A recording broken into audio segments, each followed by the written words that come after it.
شیر بھائی یہ بتائیں کہ آرمی چیف کا کتنا بڑا کردار ہے؟ آپ کی ان سے ملاقات بھی ہوئی ہے میٹر جو ہے سارٹ آؤٹ کرنے کے حوالے سے؟ وہ 1000% اس کام میں تھے کہ ملک میں ہو جائے بس.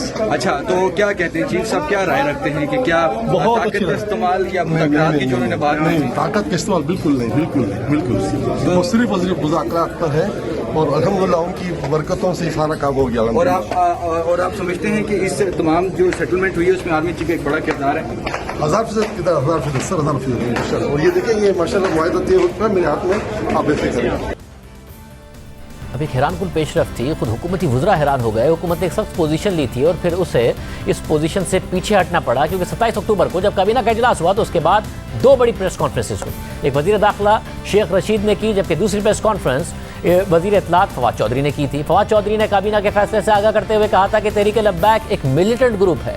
27 کلاشنکوف بردار اس تحریک میں شامل ہوئے ہیں اور اب ان سے دہشت گردوں کی طرح نمٹا جائے گا. وزیر داخلہ شیخ رشید نے بھی کہا تھا کہ کالعدم تحریک لبیک ملیٹنٹ ہو گئی ہے اور ان لوگوں نے کلاشنکوفوں سے پولیس پر فائرنگ کی، یعنی براہ راست دہشت گردی کے الزامات لگائے. صرف یہی نہیں، تحریک لبیک اور بھارت کے گٹھ جوڑ سے متعلق بھی دعوے کیے جا رہے تھے. وزیر اطلاعات فواد چودھری نے 27 اکتوبر کو دعویٰ کیا کہ بھارت ان کے لیے کیوں ٹویٹس کرتا رہا. مجھے یقین ہے اب بھی ان کے پیچھے سوشل میڈیا وغیرہ کے اوپر بھارت کا ہاتھ ہوگا.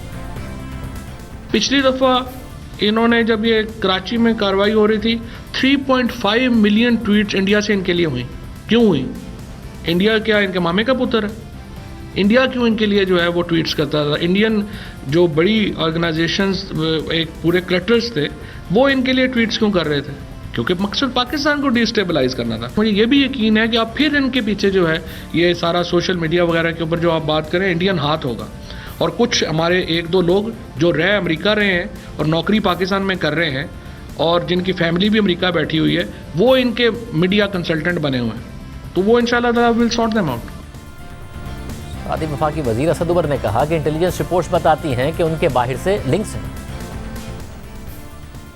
جتنی انٹیلیجنس رپورٹس جو ہیں وہ بھی یہ کہتی ہیں کہ باہر سے لنکس بھی ہیں اور یہاں پر بھی جو ارادہ ہے وہ ارادہ کوئی پرامن نہیں ہے. تو اس لیے یہ فیصلہ کیا گیا کہ ریاست یہ نہیں اجازت دے سکتی کہ کوئی بھی مسلح گروہ جو ہے وہ اپنی منمانی کرے. تو آج تو وزیر اعظم کا اور کابینہ کا فیصلہ بالکل واضح تھا کہ اس بات کی اجازت نہیں دی جا سکتی.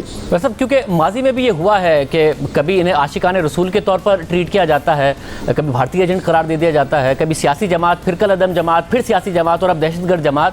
اور یہ فیصلہ کابینہ کی حد تک ہے یا پھر پاکستان کی حکومت اور پاکستان کی جو عسکری قیادت ہے اس کا ایک مشترکہ فیصلہ ہے کہ آئندہ ان کو ایسے ہی ٹریٹ کیا جائے گا؟ ایک دفعہ فیصلہ ہو گیا. کیا یہ تمام ریاستی اداروں کا متفقہ رائے ہے اور متفقہ فیصلہ ہے؟ جی بالکل ایسا ہی ہے.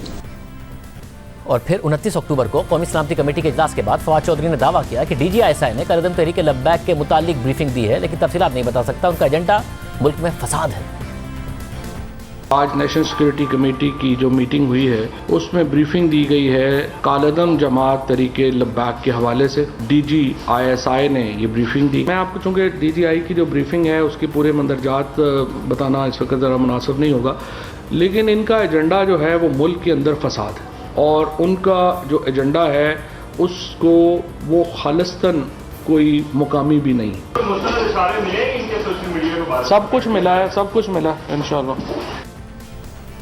یعنی ایک سخت پوزیشن لی گئی اور کہا گیا کہ سارے ثبوت موجود ہیں، مگر پھر پوزیشن لینے کے بعد دوبارہ مذاکرات شروع کر دیے گئے. اور ہم نے اپنے پروگرام میں جب شیخ رشید کے سامنے فواد چودھری کا بیان رکھ کر سوال پوچھا تو انہوں نے فواد چودھری کے بیان پر خود معافی مانگ دی اور اسے غلطی کہہ دیا. مطلب مگر فواد چودھری صاحب نے تو آج یہ بھی کہا کہ ان سے بات ہو ہی نہیں سکتی جب تک یہ پولیس والوں کو مارنے کے لوگوں کو حوالے نہیں کریں گے جنہوں نے پولیس کو مارا ہے. انہوں نے کہا ان سے نہیں بات ہو سکتی ہے. جب میں آپ سے یہ کہہ رہا ہوں کہ میں جمعے ہفتے کو پھر بات کرنے کے لیے تیار ہوں. یہ کیسے ہو سکتا ہے کہ ایک دن ریاست کہے کہ ان کی تمام باتیں مان لی ہیں، اگلے دن کہے کہ یہ عسکریت پسند ہے اور پھر انڈیا کے ایجنڈے پر ہیں اور انڈیا سے ان کو فنڈنگ بھی آ رہی ہے، اور پھر کبھی عاشق رسول نہیں ہے. کہہ دیا یار شاہ زیب لوگوں کے منہ سے نکل جاتا ہے، میرے منہ سے بھی غلطی ہو سکتی ہے. سو میں اس کی بھی معافی مانگنے ہوئے. وہ سارے مجھے کہتے ہیں کہ میں کمزور آدمی ہوں، میں مفاہمت پسند ہوں. جب ہم نے فواد چودھری کے سامنے ان کے بیان پر شیخ رشید کے معافی سے متعلق بات کی تو ان کا کہنا تھا کہ تحریک لبیک کو کالعدم قرار دینے کی اسمبلی تو خود وزارت داخلہ نے جاری کی اور اس فیصلے سے کوئی بھی کیسے پیچھے ہٹ سکتا ہے. پرسوں جب آپ نے بات کی تو اور کابینہ کے اجلاس کے بات کی تو صاف نظر آیا کہ جی اب کابینہ کا فیصلہ ہے، اور اس سے پہلے آپ نے حوالہ بھی دیا تھا کہ جی آرمی چیف کی بھی ملاقات ہوئی، ڈی جی ایس آئی کی بھی ملاقات ہوئی کہ ایک ریاست نے اب فیصلہ کیا ہے کہ ریڈ اسٹیبلش کی جائے گی، یہ ایک عسکریت پسند تنظیم ہے، ان سے عسکریت پسند تنظیموں کی طرح نمٹا جائے گا۔ پھر آپ نے ٹویٹس بھی اسی طریقے سے کیے، مگر کل رات ہمارے پروگرام میں شیخ رشید احمد صاحب نے کہا کہ آپ سے غلطی ہو گئی ہوگی، اور آپ کے بیان پہ انہوں نے معافی مانگ لی اور کہا ہم ان کی فرانسیسی سفیر کے علاوہ ساری باتیں ماننے کو تیار ہے۔ تو وہ غلطی سے آپ نے کہہ دی تھی بات؟ میرا نہیں خیال، شیخ صاحب کا میٹنگ میں جو موقف ہوتا ہے وہ بالکل وہی ہوتا ہے جو کہ ہم نے پبلکلی لیا ہوا ہے، اور آپ کو یاد ہوگا کہ جو ان کو ایک کالعدم تحریک قرار دینے کی جو سمری ہے وہ تو خود انٹیریئر منسٹری کی ہے، تو ظاہر ہے شیخ صاحب کیسے ہم کوئی بھی اس کو کیبنٹ کا ایک مشترکہ فیصلہ ہے، کوئی بھی اس سے پیچھے کیسے ہٹ سکتا ہے؟ جب ایک جماعت کو آپ ٹیررزم ایکٹ کے تحت کالعدم کرتے ہیں تو ظاہر ہے کہ وہ آپ کنسیڈر کرتے ہیں کہ وہ ایک عسکریت پسند جماعت ہے، اس سے آپ پیچھے کیسے ہٹ سکتے ہیں؟ اور سب کے بعد معاہدہ ہو گیا اور حکومت معاہدے کی تفصیلات ہی بتانے کو تیار نہیں ہے، لیکن پیپلز پارٹی نے معاہدے کی تفصیلات سامنے لانے کا مطالبہ کر دیا ہے۔ سینیٹر مصطفیٰ نواز کھوکھر نے ٹویٹ کرتے ہوئے کہا کہ حکومت کالعدم تنظیم کے ساتھ کیے گئے معاہدے کو فوری طور پر منظر عام پر لائے۔ اس ملک کے شہری یہ جاننے کا حق رکھتے ہیں کہ ہفتوں نظام میں زندگی معطل رکھنے، جان و مال کا نقصان کرنے والی کالعدم تنظیم کے ساتھ کیا طے پایا ہے۔ مصطفیٰ نواز کھوکھر کا مزید کہنا تھا کہ بتایا جائے کہ کیا پنجاب پولیس کے اہلکاروں کی شہادتیں بغیر کسی وجہ کے تھیں، اور کیا ان کے ملزموں کو کیفر کردار تک پہنچایا جائے گا یا نہیں۔ جب ہزارہ برادری لاشوں کے ساتھ دھرنا دیے ہوئے تھی تو عمران خان نے کہا کہ میں بلیک میل نہیں ہوں گا، پر یہاں تو آنن فانن پوری ریاست ڈھیر ہو گئی۔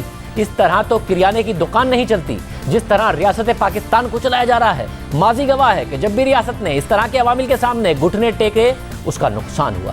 دوسری طرف نون لیگ کے صدر شہباز شریف نے اس حوالے سے رد عمل دیتے ہوئے کہا کہ عمران خان تحریک لبیک کی حمایت کرتے رہے، شاہ محمود قریشی ان کے دھرنوں میں شرکت کرتے رہے، مگر ہم نے اس پر سیاست نہیں کی۔ ایک سیکنڈ میں وہ ہندوستان کا ایجنٹ کا سرٹیفکیٹ بانٹتے ہیں۔ کتنے افسوس کی بات ہے کہ یہی ٹی ایل پی انہی کے دھرنوں میں عمران خان گلا پھاڑ کے کہتے تھے کہ ہم ان کو پوری طرح سپورٹ کرتے ہیں۔ شاہ محمود قریشی صاحب وہ باقاعدہ دھرنوں میں انہوں نے شرکت کی، اور پوری طرح پی ٹی آئی نے اس زمانے میں ان کے دھرنوں کو پوری طرح سپورٹ کیا، لیکن ہم نے جب بھی ٹی ایل پی نے اپنے مطالبات کے لیے لانگ مارچ کیا یا دھرنے دیے، ہم نے اس کو پولیٹیسائز نہیں کیا۔ پورے معاملے پر بات کرنے کے لیے ہم نے مختلف حکومتی عہدیداروں کو دعوت دی، بار دعوت دی، مگر کوئی پروگرام میں آنے سے کو تیار نہیں ہوا۔ ہمارے ساتھ موجود ہوں گے سابق وزیر داخلہ احسن اقبال صاحب، مگر اس سے پہلے موجود ہیں ہمارے ساتھ سلیم صافی صاحب اور آسما شیرازی صاحب۔ آپ دونوں کا بہت شکریہ۔ صافی صاحب، یہ کیا ہے ایسا کہ کوئی وزیر بات کرنے کو اس پہ تیار نہیں ہے؟ فواد چودھری صاحب سے سوال انہوں نے جواب نہیں دیا، شاہ محمود قریشی صاحب مذاکرات کا حصہ تھے، انہوں نے کوئی سوال ہی نہیں لیا، مفتی منیر تو کھل کے بات کر رہے ہیں، حکومتی وزراء کیوں چھپ رہے ہیں؟ ایک تو یہ شاہ وہ جو کہتے ہیں جانے نہ جانے گل ہی نہ جانے باغ تو سارا جانے ہیں۔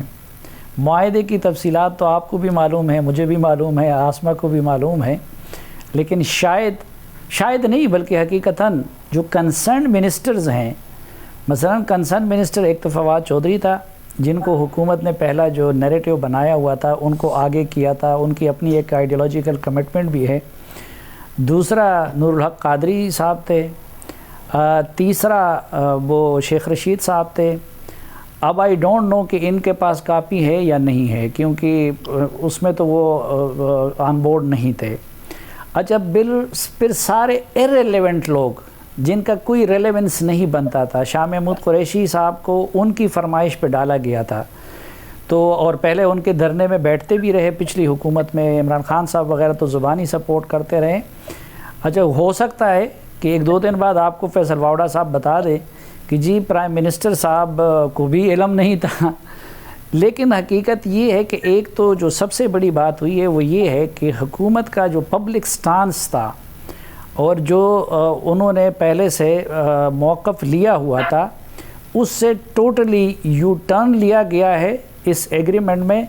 تو اب ویسے بھی اگرچہ اس دوران ترجمان اور یہ جو بڑے زبان دراز وہ ہیں جو میڈیا کے لیے بڑے تگڑے ہوتے ہیں، آسما شیرازی کو گالم گلوچ دینے کے لیے تکڑے ہوتے ہیں، اپوزیشن کو برا بلا کہنے کے لیے، تو وہ تو کچھ خوف کی وجہ سے غائب ہو گئے تھے، اور جو فواد چودھری وغیرہ ایک دو میدان میں تھے تو ان کو اتنا ایمبیرس کیا اپنے پرائم منسٹر نے کبھی میٹنگ سے نکلوا کے ان کے مطالبے پہ اور پھر فیصلہ کن مرحلے سے نکلوا کے کہ وہ بولے تو کیا بولیں لوگوں کے سامنے. اور اسما ایک ماضی والا ماحول نہیں تھا اس حکومت کے لیے، نہ تو میڈیا پر اس طریقے سے تحریک لبیک کی کوریج ہو رہی ہے کالعدم تحریک لبیک کی، نہ اپوزیشن وہ کر رہی ہے جو کہ وزیر اعظم عمران خان اس وقت کیا کرتے تھے جب وہ اپوزیشن میں تھے، یا دیگر جماعتیں وہ کر رہی ہیں. اس کے باوجود کابینہ کا اجلاس ہوتا ہے اور ظاہر فواد چودھری نے جو پوزیشن لی وہ کابینہ کے اجلاس کے بعد لی، یعنی کہ کابینہ نے ان کو کانفیڈنس دیا اس بات کا. پھر اگر نیشنل سیکورٹی کمیٹی کا اجلاس ہوتا ہے اس کے بعد ان کو کانفیڈنس آیا کہ ملک کی سیاسی اور عسکری قیادت کیا کہہ رہی ہے. اس کے بعد انہیں ہی امبیرس کر دینا یا پھر وزیر داخلہ کو امبیرس کر دینا، دوسرے وزراء کو سامنے لے آنا، یہ کیوں کرے گی حکومت جب یہ دباؤ بھی نہیں تھا جو ماضی میں ایک دباؤ ہوتا تھا تحریک لبیک کے حوالے سے؟ جی بالکل شاہزیب، یہ ایک نہ سمجھ میں آنے والی بات ہے لیکن سمجھ میں آ رہی ہے. آپ دو طرح کے تضادات لے کے ساتھ نہیں چل سکتے، اور خاص کر کے حکومتوں میں کہ آپ نے اے ٹیم بھی رکھی ہو بی ٹیم بھی رکھی ہو.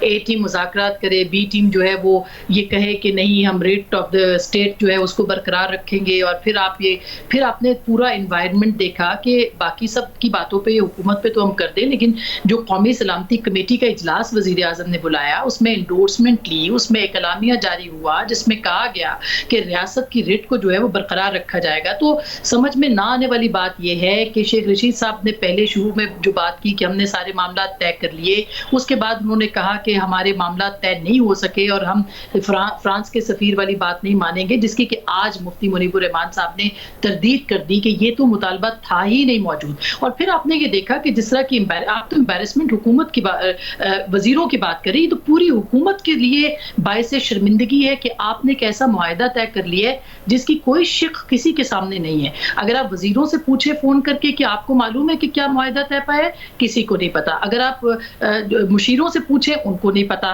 ریاست کو نہیں پتا، عوام کو نہیں پتا. ایک بند لفافہ جو ہے وہ سب نے دیکھا ہے جس کے اوپر سیل لگی ہوئی ہے اور وہ مفتی صاحب کے ہاتھ میں ہے، کسی اور کے ہاتھ میں نہیں ہے. تو آپ اس معاملے کو کس طرح سے دیکھیں گے؟ یہ تو ایک حکومت کو خود سے سوال پوچھنا چاہیے کہ انہوں نے اپنے دو وزیروں کو جو ہے وہ امبیرسمنٹ کے اندر نہیں ڈالا، بلکہ پوری حکومت کو انہوں نے اس وقت شرمندگی کے اندر ڈال دیا ہے کہ حکومت میں اس وقت حکومت میں ہے کون، رٹ کس کی ہے، کون معاہدے کر رہا ہے، کس کے پاس معاہدے کی شقیں ہیں، کس کے پاس وہ صلح حدیبیہ جس کو کہ نام دیا جا رہا ہے. یہ بھی بدقسمتی ہے ہماری کہ ہر چیز کے اندر جو ہے وہ ان معاملات کو لا کے اس طرح سے کمپلیکیٹ کرنے کی کوشش کی جاتی ہے. یہ کس نے طے کیا ہے، یہ کس کے پاس تھا، وہ کیا ہے جس کے اوپر معاہدہ ہوا ہے؟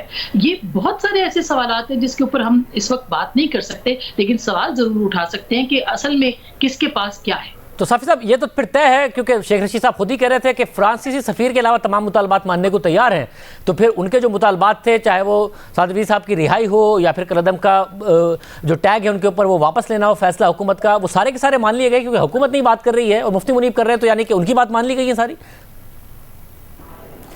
نہیں شاہزیب، ایک تو یہ کہ ہم اس دوران بھی جب یہ ڈیڈ لاک تھا تو جلتی پہ تیل نہیں چڑکنا چاہ رہے تھے، اور میرا تو ایک سوچی سمجھی ایک اوپینین ہے، اس سے اختلاف کیا جا سکتا ہے کہ اس طرح کی جتنی بھی تنظیمیں ہیں ان مسئلوں کا پولیٹیکل حل نکالنا چاہیے.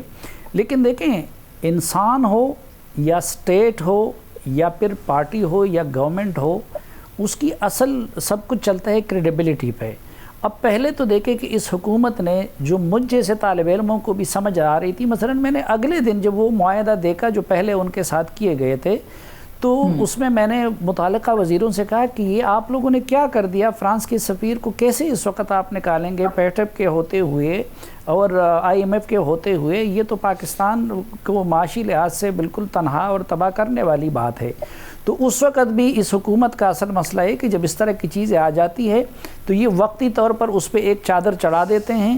آج بھی آپ نے دیکھا نا کوئی فالو اپ، کل تک ملک میں کیا ہو رہا تھا، آج وزیر اعظم نے جو میٹنگ کی ہے تو اس میں کہا ہے کہ جی تیاری کرے بلدیاتی انتخابات کے. اس سے پہلے وہ اپنے وسیم اکرم پلس سے ملنے گئے تو ایک حلقہ جو خالی ہوا ہے اس کے معاملے پہ گئے. اور پھر دوسری بات یہ کہ ان کا یہ خیال تھا کہ جی میں نے میلاد النبی کے موقع پہ جو چراغاں کیے ہیں یا باقی چیزیں کی ہیں، یہ سارے بھی نیتوں کا حال اللہ جانتا ہے، لیکن وہ ان سے اپنے آپ کو اس نے کہا کہ شاید یہ حل کافی ہوگا. اب پھر ان معاہدوں کا اگلے دن سے کوئی فالو اپ ان کے ساتھ نہیں ہوا. ابھی جو کچھ ہوا ہے تو اس میں بھی جو ہمیں معلومات ہیں وہ یہ ہیں کہ ایک دن پہلے تک آپ ایک ایکسٹریم پہ چلے جاتے ہیں. آپ میڈیا کو آپ کے وزیر داخلہ کہہ رہے ہیں, آپ کے وزیر اطلاعات کہہ رہے ہیں کہ جی وہ انڈین ایجنٹ ہے, انڈیا سے فنڈ لے رہے ہیں, انہوں نے پولیس والوں کو مار دیا ہے, یہ پرتشدد تنظیم ہے, اس کو ٹی ٹی پی جیسے ڈیل کیا جائے گا, اور دوسرے دن پھر اس کو احتشام کے ساتھ آپ ان کے ساتھ ایسا وہ معاہدہ کرتے جس میں ان کی تمام مطالبات آپ مان لیتے ہیں. اب پہلی بات تو یہ ہے کہ جب یہ سب کچھ ماننا تھا تو وہ جب لاہور سے روانہ ہو رہے تھے تو اس وقت وسیم اکرم پلس نے یہ معاملہ کیوں ہینڈل نہیں کیا؟ یعنی منوان میں آپ کو بتاتا ہوں اور یہ سامنے آ جائیں گی کہ ان کی تقریباً تمام شرائط مان لی گئی ہیں, اور یہ فرانس کی سفیر کے معاملے کا بھی یہ حکومت الگ انٹرپریٹیشن کر رہی ہے, لیکن اس سے وہ دستبردار نہیں ہوئے, کیونکہ میری معلومات کے مطابق اس ایگریمنٹ میں یہ لکھا گیا ہے کہ جو پچھلے جو 2 معاہدے ہیں ان پہ عمل ہوگا. تو جب ان پہ عمل ہوگا تو اس میں تو فرانس کے سفیر کا ایشو اسی طرح ہے. تو آسما شرازی صاحب پھر کیونکہ مفتی منیر صاحب کہہ رہے ہیں کہ اس کی تو ہم نے اس طریقے سے ڈیمانڈ ہی نہیں تھی جو کہ وزراء بات بتا رہے ہیں, تو یہ کم از کم ایک سیاسی پارٹی کے طور پر آپریٹ کر رہے ہوں گے, جو دہشت گردی کا ٹیگ لگایا تھا, پھر بھارت کی سے کا جو کوآپریشن تھا اس کی بات کی تھی, وہ ساری باتیں پیچھے رہ گئی, انہی کی ساری باتیں مان لی گئی ہیں, یہ سمجھا جائے؟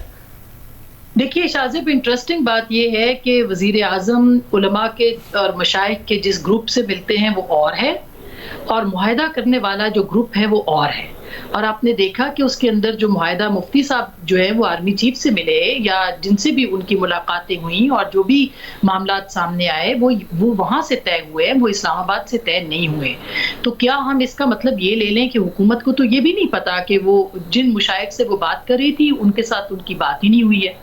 ہم تو پھر یہ بھی سمجھنے کے سے قاصر ہیں کہ اگر حکومت rate of the state challenge کو بحال کرنا چاہتی تھی تو وہ کیا کرنا چاہتی تھی, وہ کون سا ایسا لایا عمل تھا جس کو کہ اختیار کر کے انہوں نے ریٹ کو بحال کرنا تھا؟ اور اگر اس کے نتیجے میں خونریزی ہونی تھی تو ہم یہ سمجھ ہمیں لینا چاہیے کہ ریاست اور عوام آمنے سامنے ہوتے, شاید جس کو کہ ریاست نے ناکام بنایا ہے. ہمیں یہ بھی سمجھ لینا چاہیے کہ حکومت اصل میں آخر میں چاہتی کیا تھی, کیونکہ یہ وہی حکومت ہے جس نے کچھ عرصے پہلے اس ٹی ایل پی کو کالعدم قرار دیا تھا. کیوں قرار دیا تھا؟ جبکہ ایک سیاسی جو جماعت کے طور پر وہ الیکشن میں حصہ لیتی رہی ہے. اور پھر یہ بھی سوال ہے کہ اگر آپ نے کالعدم قرار دیا تھا تو پھر آپ نے 15 دن کے اندر اندر وہ کاروائی کیوں نہیں کی جس کا کہ قانونی اعتبار سے آپ کو کاروائی کرنا چاہیے تھی؟ یعنی آپ کو الیکشن کمیشن کو لکھ کے بھیجنا تھا کہ ہم اس کو کالعدم قرار دیتے ہیں, لہٰذا آپ اس کو سیاسی جماعتوں کی فہرست سے نکال دیجئے. یہ بھی نہیں ہوا. تو دیکھیے کنفیوژن ہی کنفیوژن ہے. سوال یہ ہے کہ ریاست نے یہ فیصلہ کیا کہ بات چیت کرنی ہے یا حکومت نے یہ فیصلہ کیا؟ تو اگر ایک صفحے کے اوپر دونوں ہیں موجود تو پھر دونوں بے خبر کیوں ہیں؟ یہ کیوں ہوتا ہے کہ شاہ محمود قریشی صاحب ایک طرف سے بیٹھتے ہیں اور نور اللہ قادری صاحب جو ہیں وہ دوسرے مشائخ سے بات کرتے ہیں؟ تو یہ پورا ایک سٹیٹ آف کنفیوژن ہے جس میں کہ عوام کو جو ہے وہ مبتلا کر دیا گیا ہے. عوام سے یہ بات چھپائی جا رہی ہے کہ آخر اس میں طے کیا ہوا ہے, سیاسی دھارے میں لانے والی جماعت جو ہے اس کو کتنے حقوق دیے جائیں گے, اور کیا یہ راستہ اب تک بند ہو گیا ہے یا راستہ کھول دیا گیا ہے ان تمام جتھوں کے لیے, ان تمام گروپس کے لیے جو کہ کسی بھی طریقے سے اٹھ کے آئیں گے اسلام آباد کو فتح کرنے کے لیے, اور ہم اسی طرح سے ان کے ساتھ بیٹھ کے مذاکرات کر کے اور ان کو جو ہے وہ رہا بھی کریں گے اور مین سٹریم پولیٹیکل پارٹی بھی بنائیں گے.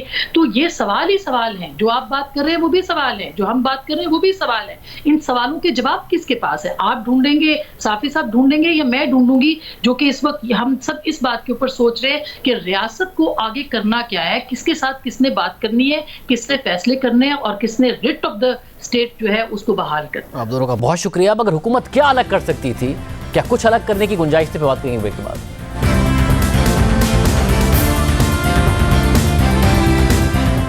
حکومت اور کیا الگ کر سکتی تھی؟ اس وقت بحث یہ ہے, حکومت خاموش ہے, معاہدے کی تفصیلات نہیں بتا رہی ہے. ہمارے ساتھ سابق وزیر داخلہ نون لیگ کے سینئر رہنما احسن اقبال صاحب موجود ہیں. احسن اقبال صاحب بہت شکریہ. احسن اقبال صاحب, ظاہر ہے اپوزیشن نے نہیں ایکسپلائٹ کیا سارے کے سارے معاملے کو, مگر اس کے باوجود سوال یہ اٹھتا ہے, آپ وزیر داخلہ تھے, آپ کی حکومت تھی, آپ لوگوں کو بھی معاہدہ کرنا پڑا جتنے بھی حالات ہو گئے تھے.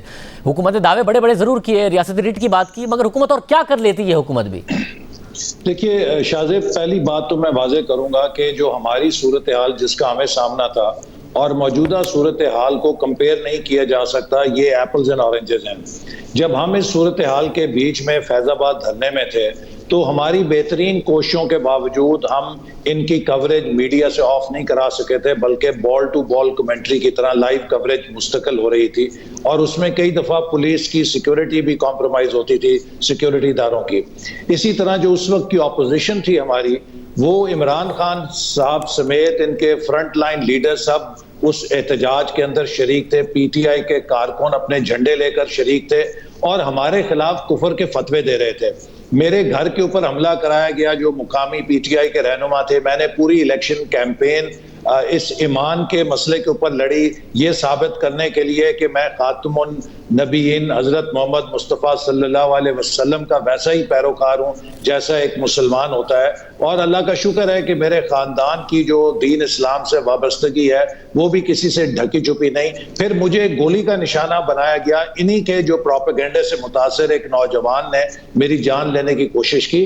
تو اسی طرح جو ریاستی ادارے تھے وہ بھی ایک بہت حد تک تھے کہ جی آپ بس بات چیت کریں، اور ہم کسی صورت شاید گھٹنے نہ ٹیکتے، لیکن ہمیں جب انٹیلیجنس انفارمیشن آئی کہ کچھ سندھ صوبے کے اندر مسلک کی بنیاد پہ فسادات ہو رہے ہیں، تو میں نے جو اہم عہدیدار تھے انہیں کہا کہ خدا کے لیے اس مسئلے کو ریپ اپ کریں، چونکہ اگر یہ خدا نہ خواستہ بریلوی اور دیوبندی مسلک کے فسادات پھیل گئے، ہر محلے ہر گاؤں میں مسجدیں مدارس سامنے سامنے، ہم بیروت بن جائیں گے۔ اور پھر ہم نے اپنے ایک وزیر کی زاہد حامد صاحب کی قربانی دی تاکہ ملک میں آگ لگنے سے بچائیں، چونکہ لوگوں کے گھروں پہ حملے ہو رہے تھے۔ یہ ہوا نا کہ آپ کو یہ کرنا پڑا، ابھی بھی پولیس والے مارے جا رہے تھے۔ ایک حکومت نے ایک پوزیشن لی ہے کابینہ کے اجلاس کے بعد اور اچانک اس سے پیچھے ہٹی ہے، اپنے وزراء کو امبیرس کیا ہے، کیوں کرے گی حکومت اپنے؟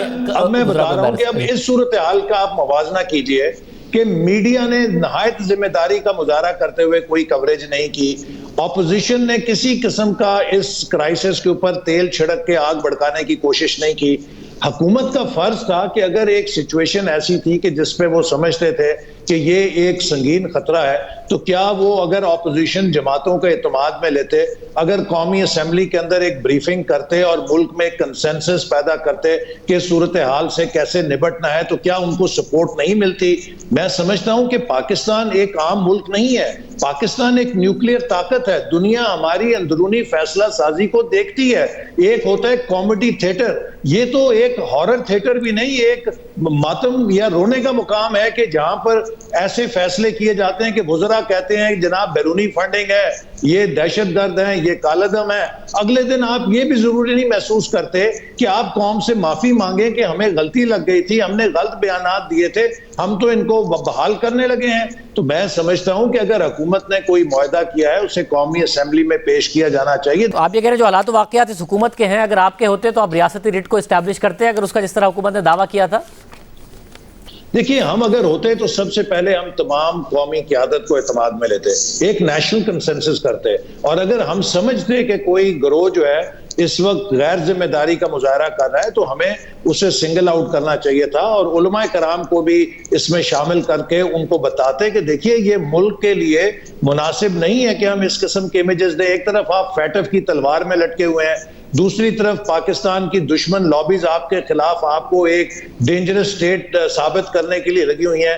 ہم کس قسم کے طرز عمل کا مظاہرہ کر رہے ہیں؟ اور اس گروپ کے اوپر بھی ہمیں حاوی ہونا چاہیے تھا اس استدلال کے ساتھ کہ ہمیں ایک ذمہ دار پاکستانی ہونے کی حیثیت میں اپنی سڑکوں کے اوپر اس طرح کے تشدد کے اور اس طرح کے مظاہر نہیں دینے چاہیے۔ یہ نبی کریم صلی اللہ علیہ وسلم کی بشارت سے جو ملک حاصل کیا ہے، جو دنیا کی واحد ایٹمی طاقت ہے، ہم کیوں اپنے ہاتھوں سے دشمنوں کو وہ سارا مواد دے رہے ہیں جو ہمارے خلاف استعمال ہو سکتا ہے؟ میرا خیال ہے کہ حکومت نے جس طرح سرنڈر کیا ہے اس کے لیے وہی سمجھتی ہے کہ کیوں کیا ہے، کیونکہ پہلے وہ ہمیں کچھ اور بتاتی رہی، پھر ایک دم وہ کیپیچولیٹ کر گئی ہے۔ بہت شکریہ حسن اقبال صاحب کی گفتگو آپ نے سنی۔ مشیر خزانہ شوکت ترین صاحب ہمارے ساتھ موجود ہوں گے۔ IMF سے مذاکرات کے نتیجے میں کیا کیا شرائط مانی گئی ہیں، بات کریں گے بریک کے بعد۔